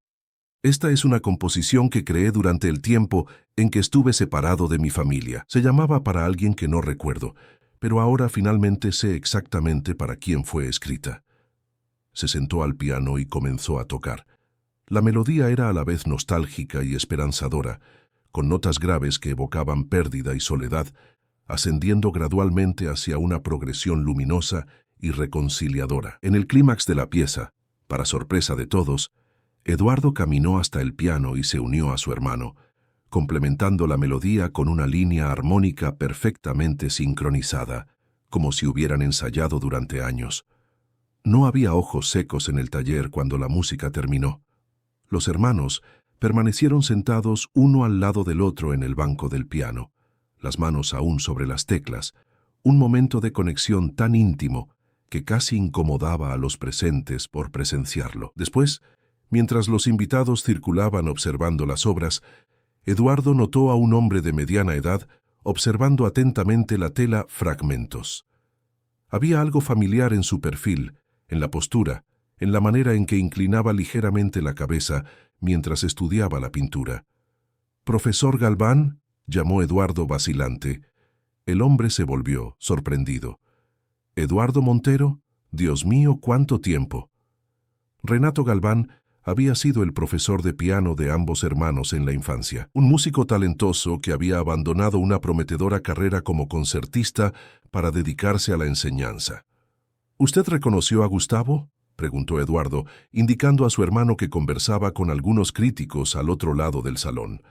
Renato negó con la cabeza maravillado. «Cuando leí la historia en los periódicos apenas pude creerlo. Gustavo era mi alumno más prometedor. Tenía un don natural que se ve una vez en la vida. Su capacidad de improvisar era extraordinaria. Y él nunca perdió eso», comentó Eduardo orgulloso. «Incluso sin clases formales, continuó desarrollando su talento. Puedo verlo. La pieza que tocó, la estructura armónica, las modulaciones. Hay una sofisticación que no se aprende solo. Es algo innato. Eduardo sintió un apretón en el pecho, pensando en todas las oportunidades que su hermano había perdido, en cómo su vida podría haber sido diferente. «No se torture con Isi», dijo Renato, como si leyera sus pensamientos. «Lo importante es que encontró su camino, incluso en las circunstancias más adversas. Eso dice mucho sobre quién es». Al otro lado del taller, Gustavo conversaba con una periodista de la jornada que tomaba notas entusiasmadas. «Su historia es extraordinaria», comentaba ella, «digna de un libro, de una película». Gustavo sonrió, modesto. «Hay muchas historias como la mía. La diferencia es que la mía tuvo un final feliz. Miles de niños desaparecen todos los años en México y muchos nunca son encontrados. Y es por eso que están creando la fundación». Exactamente. Queremos usar nuestra experiencia, nuestros recursos y nuestra visibilidad para ayudar a otras familias a tener el mismo desenlace que tuvimos. La periodista hizo algunas preguntas más sobre la fundación, sobre los planes futuros, sobre cómo el arte había sido su salvación durante los años de separación. Gustavo respondía con sinceridad pero sin dramatismo, consciente de que su historia personal ahora se convertía en un vehículo para una causa mayor. A medida que la noche avanzaba, la exposición se revelaba un éxito inequívoco. Varias obras recibieron ofertas de compra, que Gustavo educadamente rechazó, explicando que la colección completa sería donada para el espacio permanente de la Fundación Montero. Alrededor de la medianoche, cuando el público comenzaba a dispersarse, Eduardo encontró a su hermano sentado al piano, tocando suavemente una melodía improvisada. «Fue un triunfo», comentó, sentándose a su lado en el banco. Gustavo sonrió, exhausto pero feliz. «Sí, lo fue. Pero ¿sabes lo que es más importante? Por primera vez en mi vida adulta, siento que las dos partes de mí, Gustavo Montero y Rafael Almeida, ya no están en conflicto. Puedo ser ambos. Puedo honrar mi pasado sin negar el camino que recorrí». Eduardo asintió, comprendiendo profundamente. «¿Y en cuanto al futuro? ¿Mantendrás el taller aquí?» «Sí. Este lugar es importante para mí. Seguiré viniendo aquí para pintar, para estar con mis amigos, pero también quiero pasar más tiempo en la mansión, reconectarme con nuestras raíces, construir nuevas memorias. Parece el equilibrio perfecto». Gustavo tocó algunas notas suaves en el piano, pensativo. «¿Sabes, la música que tocamos juntos hoy? Comencé a componerla cuando tenía unos 15 años. La llamaba Para alguien que no recuerdo porque sentía que faltaba una parte, que había alguien para quien estaba destinada, pero no lograba recordar quién era. Y hoy yo completé esa parte», dijo Eduardo emocionado. «Sí, hoy finalmente la música está completa». Los hermanos permanecieron allí, uno al lado del otro, tocando suavemente, mientras los últimos invitados se despedían y las luces de la ciudad brillaban afuera. Dos vidas separadas por un destino cruel, pero que, contra todas las probabilidades, habían encontrado el camino de vuelta una hacia la otra. Al día siguiente, los principales periódicos y sitios de arte del país destacaban la exposición. «Una jornada de pérdida y reencuentro retratada con maestría», escribió el crítico de El Universal. Rafael Almeida, ahora redescubierto como Gustavo Montero, prueba que el arte puede ser el hilo que nos mantiene conectados a nuestra esencia, incluso cuando todo lo demás parece perdido, opinaba la revista Proceso. Más importante que las críticas, sin embargo, fue el impacto humano de la exposición. En las semanas siguientes, decenas de familias de niños desaparecidos se pusieron en contacto, inspiradas por la historia de los hermanos Montero. La fundación, aún no oficialmente inaugurada, ya comenzaba a cumplir su propósito. En una tarde tranquila, mientras revisaban los últimos detalles para la ceremonia de inauguración de la fundación, Eduardo encontró a Gustavo en la sala de música, contemplando el retrato de los dos niños al piano. La imagen que María había reconocido meses antes, desencadenando toda esta jornada. «¿Quién diría que llegaríamos hasta aquí?», comentó Eduardo colocando la mano sobre el hombro de su hermano. Gustavo sonrió, los ojos fijos en la fotografía. «Es curioso cómo el destino da vueltas, ¿no? Por 25 años vivimos separados por solo unos kilómetros. Frecuentábamos los mismos lugares, respirábamos el mismo aire Y nunca nos encontramos. Hasta que nos encontramos. Eso es lo que importa. Gustavo asintió, volviéndose para mirar a su hermano. ¿Sabes lo que más me emociona? Percibir que incluso separados, incluso sin recordarnos completamente el uno al otro, seguimos conectados. Yo a través de la música y del arte, tú a través de la búsqueda incansable. Algunos lazos son simplemente indestructibles, respondió Eduardo con una sonrisa. Aquella noche, los hermanos Montero se sentaron uno al lado del otro al piano, como lo hacían en la infancia, creando juntos una nueva melodía. Una melodía que hablaba no solo de pérdida y reencuentro, sino también de renovación, de propósito, de un futuro construido sobre los cimientos del pasado, pero no limitado por él. La música resonó por la mansión, llenando cada habitación con su promesa de curación y esperanza. Era el sonido de un nuevo comienzo, de una historia reescrita, de un camino que después de muchos desvíos, finalmente había llevado a casa. El salón de eventos de Montero Empresas resplandecía aquella noche. Arreglos florales en tonos de azul y blanco, los colores elegidos para la fundación, decoraban el ambiente elegante. Un escenario había sido montado en una de las extremidades, con un piano de cola negro posicionado discretamente al lado del atril. En el centro del escenario, una gran pantalla cubierta aguardaba el momento de su revelación. Los invitados llegaban en flujo constante. Empresarios, políticos, artistas, representantes de ONGs, periodistas, todos habían sido tocados por la historia extraordinaria de los hermanos Montero, que en las últimas semanas había ganado destaque en los medios nacionales. La exposición Caminos de Vuelta había sido un catalizador, transformando una historia personal de pérdida y reencuentro en un movimiento de concienciación sobre niños desaparecidos.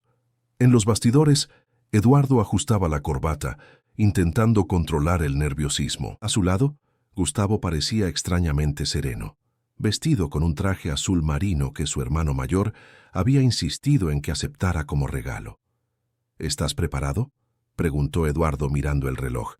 Faltaban solo 15 minutos para el inicio de la ceremonia. Gustavo sonrió. Nacimos preparados para este momento, solo que no lo sabíamos.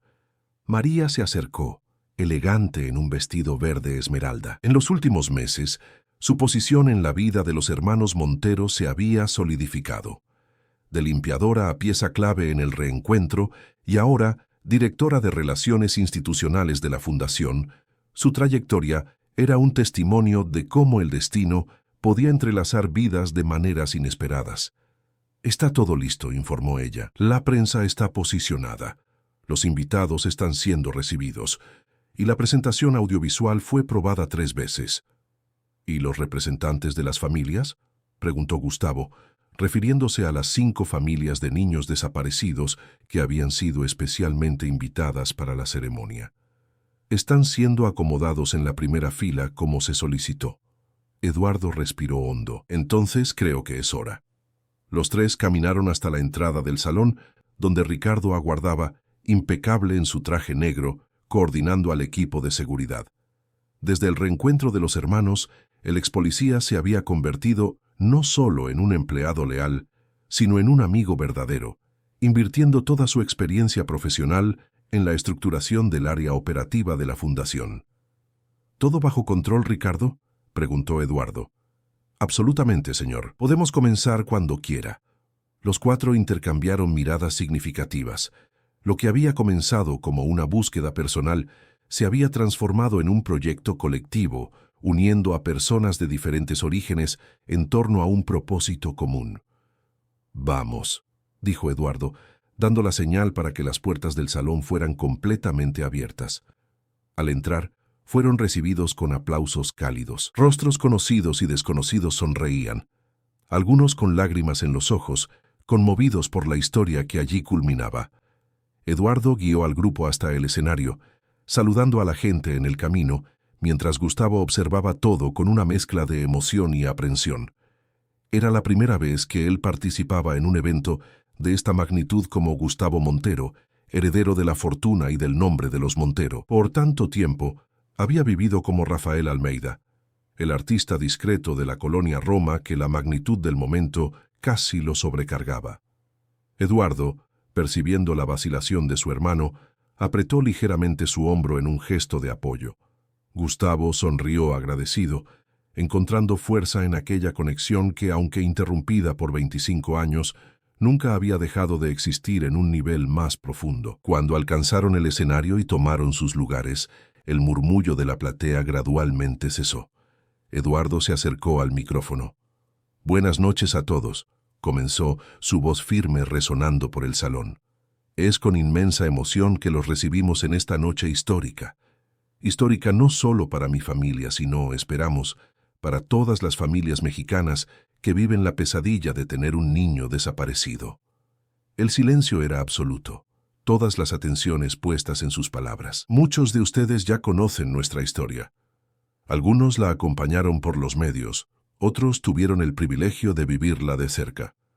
Hace 25 años, mi hermano Gustavo, entonces de 6 años, desapareció durante un paseo en el bosque de Chapultepec. Aquel día marcó el inicio de una jornada de dolor, de búsqueda y, finalmente, de un reencuentro que parecía imposible. Eduardo hizo una pausa, recomponiéndose. Incluso después de meses, la emoción aún lo dominaba al narrar aquellos eventos. Durante 25 años, viví con un fantasma, la ausencia de mi hermano, las preguntas sin respuesta, la culpa, la esperanza que nunca moría completamente. Mientras tanto, a pocos kilómetros de distancia, Gustavo vivía como Rafael Almeida, un artista talentoso que, incluso sin recuerdos completos de su origen, mantenía viva la esencia de quien realmente era a través de su arte. Miradas se volvieron hacia Gustavo, que permanecía de pie al lado de María, los ojos humedecidos pero el semblante sereno. Lo que nos reunió fue un azar, o quizás, como prefiero creer, un designio del destino. María Olivar, que había convivido con mi hermano en el orfanato Santa Clara y que, por una coincidencia extraordinaria, vino a trabajar en mi casa, reconoció a Gustavo en una fotografía de familia. Eduardo extendió la mano hacia María, invitándola a dar un paso adelante. Aplausos irrumpieron espontáneamente, reconociendo su papel crucial en aquella historia. A partir de ahí, una investigación nos llevó hasta el orfanato, luego a una feria de artesanías en la colonia Roma, y finalmente, al reencuentro que había esperado por más de 2 décadas. Pero nuestra historia no termina ahí. En realidad, este es solo el comienzo.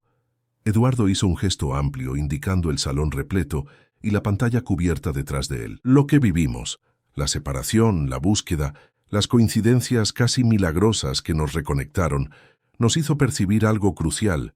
Tuvimos suerte. Entre miles de historias de niños desaparecidos, la nuestra es una de las pocas con final feliz. Y eso no es aceptable. Su voz ganó intensidad revelando la pasión que lo movía. En México, decenas de miles de niños desaparecen todos los años. Muchos son encontrados rápidamente, pero otros permanecen desaparecidos por años, décadas, para siempre. Son miles de familias viviendo la misma pesadilla que vivimos, muchas sin los recursos, la visibilidad o incluso la suerte que tuvimos. Eduardo miró directamente a la primera fila, donde las 5 familias invitadas lo observaban con esperanza en los ojos. Es para esas familias que creamos la Fundación Montero para Niños Desaparecidos, no solo como un gesto de gratitud por nuestro reencuentro, sino como un compromiso de transformar nuestro dolor en acción, nuestra experiencia en herramienta para ayudar a otros. Con un gesto, Eduardo invitó a Gustavo a unirse a él delante del micrófono. Los hermanos, uno al lado del otro, eran la imagen viva del propósito que allí anunciaban. La Fundación Montero, continuó Gustavo, su voz más suave que la de su hermano, pero igualmente impactante. Actuará en 3 frentes principales: prevención, a través de campañas educativas y programas de concienciación; búsqueda activa, utilizando tecnología de punta y una red de colaboradores en todo el país; y acogida, ofreciendo apoyo psicológico y jurídico a las familias. Eduardo retomó. Invertiremos inicialmente 50 millones de pesos en este proyecto. Cada miembro de nuestro equipo, cada socio, cada voluntario, comparte con nosotros la convicción de que ninguna familia debería vivir la pesadilla de la ausencia sin respuesta, de la espera sin fin. Gustavo, emocionado, complementó. Como alguien que vivió los dos lados de esta historia, el desaparecido que no sabía quién realmente era y el reencontrado que finalmente completó el rompecabezas de su identidad, puedo decir que cada niño encontrado es una historia reescrita, un ciclo de dolor interrumpido. Eduardo hizo una señal, y la pantalla detrás de ellos fue lentamente descubierta, revelando el símbolo oficial de la fundación, la pintura de Gustavo representando dos manos infantiles entrelazadas, emergiendo de las sombras hacia la luz, con la inscripción «Para que ningún camino de vuelta sea tan largo» debajo de la imagen. Pero más importante que la inversión financiera es el compromiso humano. Aplausos emocionados resonaron por el salón. Cuando el silencio regresó, Eduardo continuó. Esta noche marca oficialmente el inicio de las actividades de la Fundación Montero. Pero antes de detallar nuestros proyectos e invitar a nuestros socios a presentarse, me gustaría compartir con ustedes algo muy especial. Eduardo y Gustavo intercambiaron una mirada cómplice y ambos caminaron hasta el piano. Se sentaron uno al lado del otro en el banco, como lo hacían en la infancia. Durante los años en que estuvimos separados, Gustavo y yo vivimos vidas completamente diferentes. Yo me convertí en un empresario, él un artista, pero había algo que, incluso sin saberlo, nos mantenía conectados: la música. Gustavo tocó algunas notas suaves, como un preludio.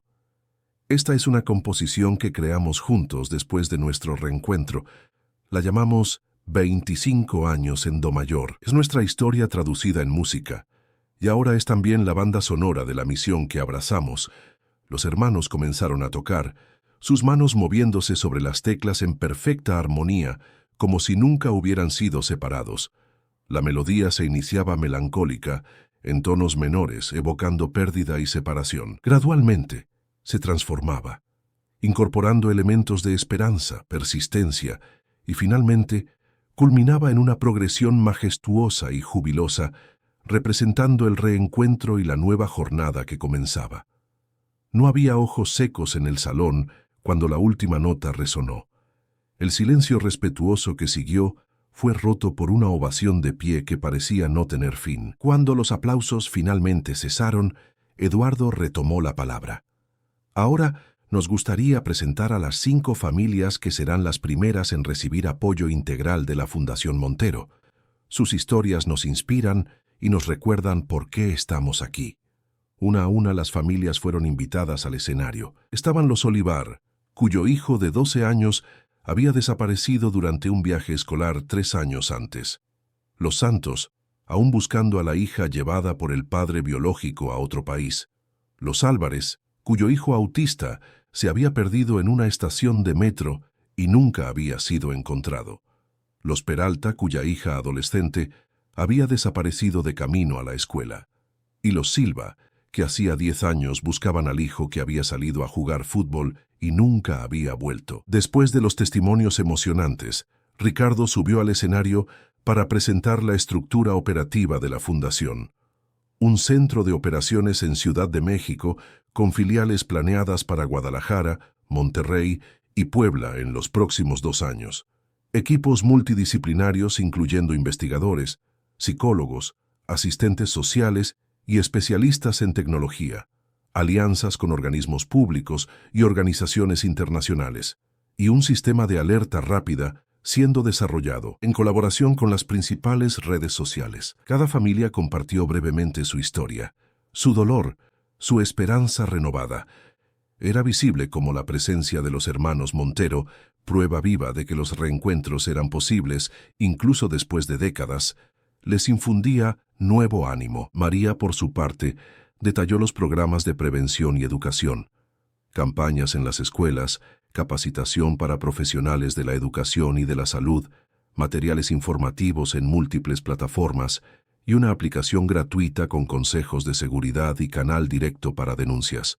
La Fundación Montero, concluyó Eduardo regresando al atril, nace hoy no solo como una institución, sino como un movimiento que cree que cada niño tiene derecho a un hogar seguro, a una identidad preservada, a una infancia protegida, y que, cuando esos derechos son violados, cada uno de nosotros tiene el deber de actuar. Gustavo se unió a su hermano para las palabras finales. Nuestra historia personal tuvo un desenlace feliz después de 25 años de separación. Pero no queremos que otras familias necesiten esperar tanto tiempo. De hecho, no queremos que necesiten esperar en absoluto. Por eso, invitamos a cada uno de ustedes a formar parte de este movimiento. La Fundación Montero es de todos los que creen que ningún niño debe permanecer perdido, ninguna familia debe vivir en la incertidumbre. Los hermanos, de la mano, finalizaron juntos, para que ningún camino de vuelta sea tan largo como el nuestro. Nuevamente, el salón estalló en aplausos. Mientras las luces se encendían completamente y la parte formal de la ceremonia daba lugar a la recepción, Eduardo y Gustavo fueron rodeados por personas queriendo saludarlos, compartir historias, ofrecer apoyo. Entre los invitados había un hombre anciano que observaba todo a distancia, los ojos llenos de emoción. Gustavo lo avistó y, pidiendo permiso a los que lo rodeaban, caminó en su dirección. «Hermana Concepción me dijo que usted vendría, pero no lo creí», dijo abrazando al hombre con cariño. Era el padre Joaquín, que había sido capellán del orfanato Santa Clara durante los años en que Gustavo había estado allí. Uno de los pocos que, como María, había creído en las historias del niño sobre su familia verdadera. «No podría perder este momento, hijo mío», respondió el anciano, la voz embargada por la emoción. «Durante todos aquellos años, recé para que encontraras tu camino de vuelta. Ver esto suceder es como presenciar un milagro». Gustavo sonrió, emocionado. «Fue usted quien me enseñó a nunca perder la fe, incluso cuando todo parecía imposible. Esta fundación también es fruto de aquella semilla de esperanza que plantó en mí». Al otro lado del salón, Eduardo conversaba con representantes de una ONG internacional dedicada a niños desaparecidos, cuando fue abordado por una mujer elegante de mediana edad. «Señor Montero», dijo ella extendiendo la mano, «soy Elena Viera». Eduardo frunció el ceño, el nombre vagamente familiar. «La antigua niñera», aclaró ella, percibiendo su confusión. «Estaba con ustedes aquel día, en el parque». Eduardo sintió una mezcla de emociones. Sorpresa, resentimiento antiguo, curiosidad. Elena había sido despedida poco después de la desaparición de Gustavo. Los padres nunca la habían acusado directamente, pero la confianza estaba irremediablemente rota. «Elena», logró decir finalmente, «no esperaba verla aquí». «Sé que no tengo derecho a estar presente», dijo ella, vacilante, «pero necesitaba verlo con mis propios ojos. Necesitaba saber que él estaba bien, que ustedes estaban bien». Eduardo estudió el rostro envejecido de la mujer que un día había sido parte de la vida cotidiana de la familia Montero. Había culpa genuina allí, dolor, arrepentimiento.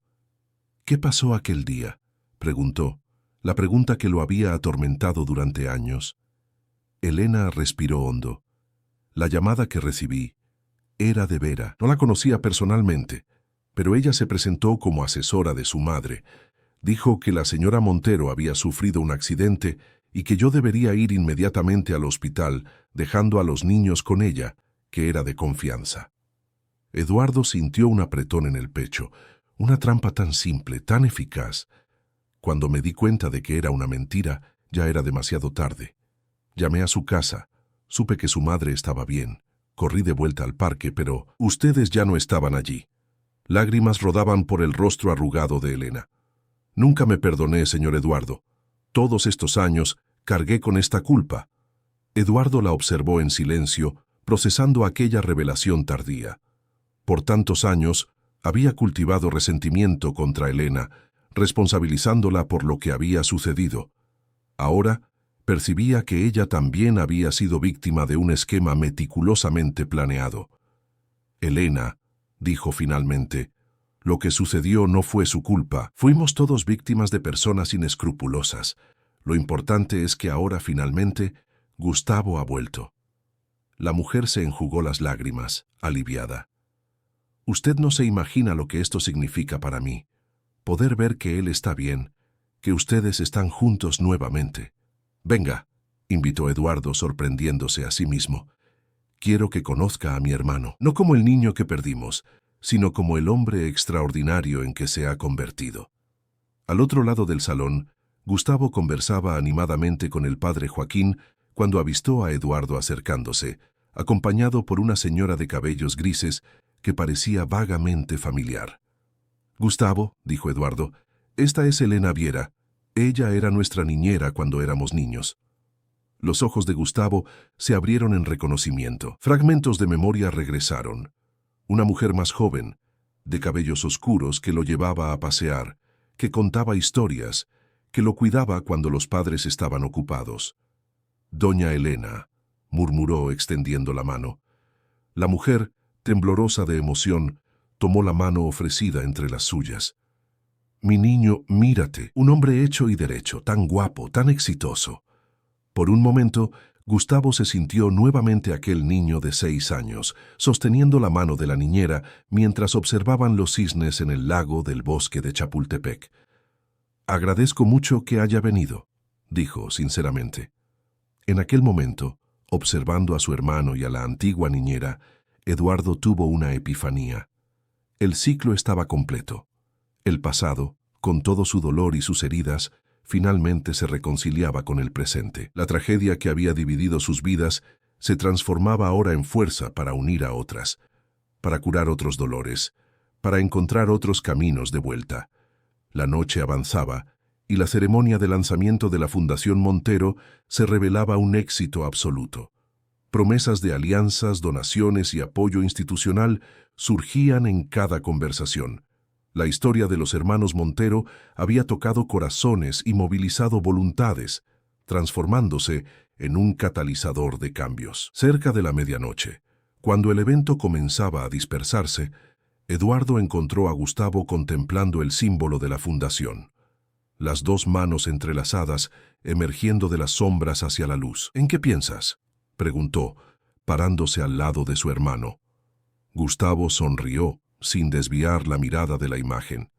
«En cómo la vida da vueltas, en cómo lo que parece ser el fin puede ser solo el comienzo de algo más grande».